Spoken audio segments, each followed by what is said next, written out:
18 জুলাই সকাল 10টা রাজধানীর প্রগতি সরণির দক্ষিণ বাড্ডা এলাকা। পুলিশকে লক্ষ্য করে ইটপাটকেল নিক্ষেপ করতে দেখা যায় সহিংসতাকারীদের। পুলিশ রাস্তার এক পাশ থেকে সরে গিয়ে অন্য পাশে অবস্থান নেয়। হঠাৎই ককটেল নিক্ষেপ শুরু করে সহিংসতাকারীরা পুলিশকে লক্ষ্য করে। তখন চারদিক থেকে পুলিশকে ঘেরাও করার চেষ্টা করলে বাধ্য হয়ে বেসরকারি কানাডিয়ান ইউনিভার্সিটিতে ঢুকে পড়ে পুলিশের সদস্যরা।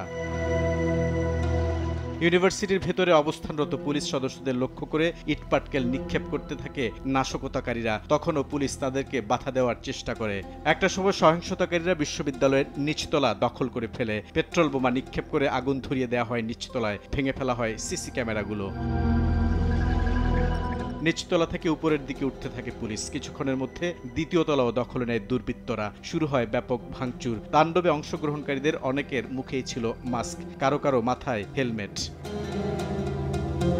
ভবনটির তৃতীয় তলায় উঠে শুরু হয় আবারও তাণ্ডব। ফ্লোরে থাকা সব জিনিসপত্র ভেঙে ফেলে তাণ্ডবকারীরা। পুলিশ তখন বাধ্য হয়ে বিশ্ববিদ্যালয়টির ছাদে অবস্থান নেয়। এরই মধ্যে চতুর্থ তলাও দখলে নেয় সহিংসতাকারীরা। এখানেও ভেঙে ফেলা হয় সবকিছু। খুঁজে খুঁজে সিসি ক্যামেরা ভাঙতে থাকে তারা।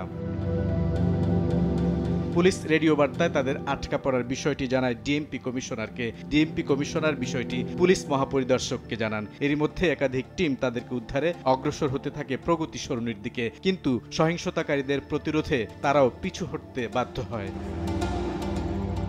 সূত্র বলছে, এবার আইজিপি র্যাব মহাপরিচালককে বিষয়টি জানালে তাদের উদ্ধারে এগিয়ে আসে হেলিকপ্টার। 5 জন করে তাদেরকে 2 ঘন্টার চেষ্টায় উদ্ধার করা হয়। সিসি ক্যামেরার ফুটেজে বেসরকারি কানাডিয়ান ইউনিভার্সিটিতে হামলাকারীদের চেহারা স্পষ্ট। পুলিশ বলছে তাদেরকে শনাক্তের চেষ্টা চলছে। বুলবুল রেজা, সময় সংবাদ, ঢাকা।